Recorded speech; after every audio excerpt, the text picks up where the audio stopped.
Assalamualaikum warahmatullahi wabarakatuh. Welcome to my channel Sobat Islampedia.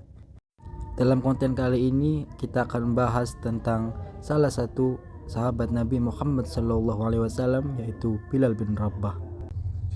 Ini adalah sebuah kisah tentang wafatnya sang pengumandang seruan langit, salah satu sahabat baginda Nabi Muhammad SAW yang bernama Bilal bin Rabah.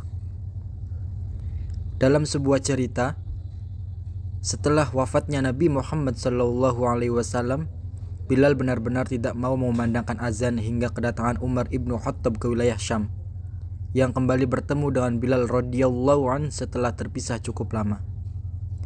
Umar sangat merindukan pertemuan dengan Bilal dan menaruh rasa hormat begitu besar kepadanya, sehingga jika ada yang menyebut-nyebut nama Abu Bakar As-Siddiq di depannya, maka Umar segera menimpali, "Abu Bakar adalah Tuan kita dan telah memerdekakan Tuan kita." Yang dimaksud adalah Bilal.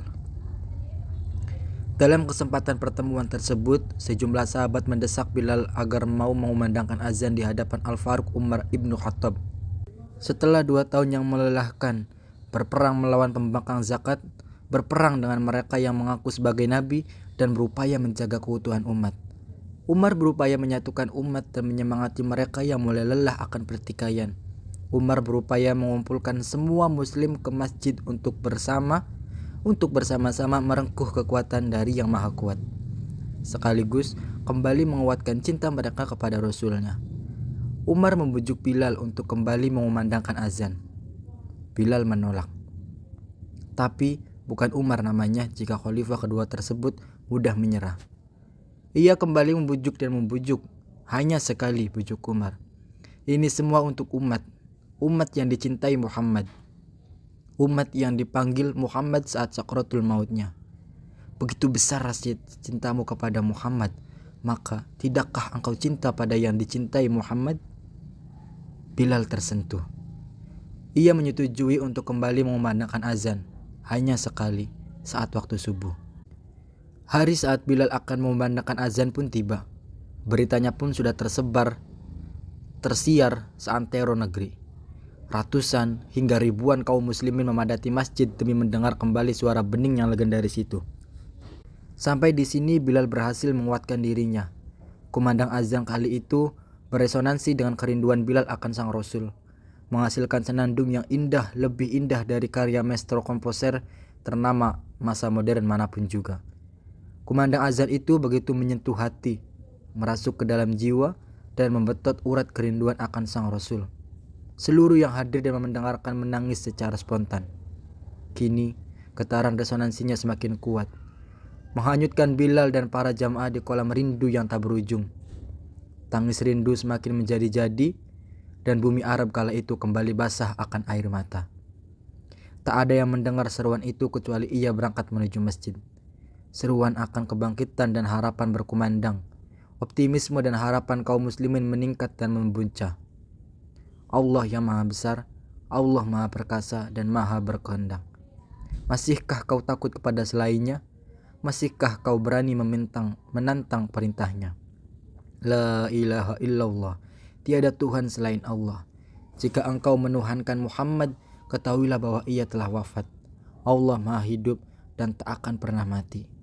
Ketika suara Bilal yang nyaring itu kembali terdengar mengumandangkan azan, Umar tidak sanggup menahan tangisnya.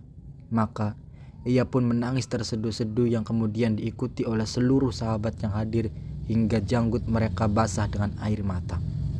Suara Bilal membangkitkan segenap kerinduan mereka kepada masa-masa kehidupan yang dilewati di Madinah bersama Rasulullah Shallallahu Alaihi Wasallam, dan azan tersebut adalah azan terakhir yang dikumandangkan oleh Bilal.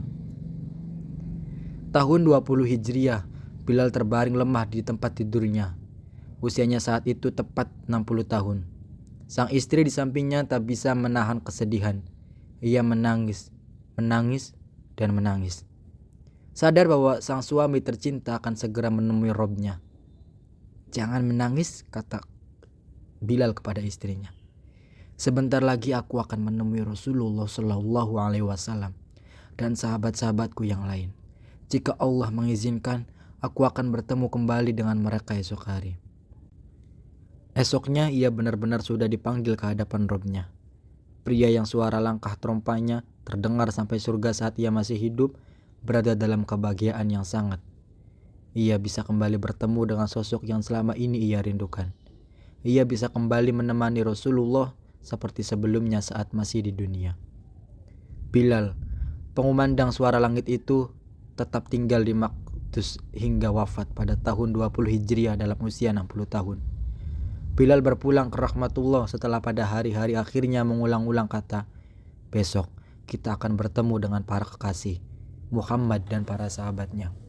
Semoga Allah meridhoi dan memberinya pahala yang baik atas segala yang dia persembahkan kepada Islam dan kaum muslimin." Begitu besar dan mulianya sahabat Rasul ini, hingga saat ini namanya dijadikan sebagai sebutan kaum muslimin yang mengumandangkan azan, Bilal. Subhanallah. Maha suci Allah yang telah menciptakan hati manusia seperti itu.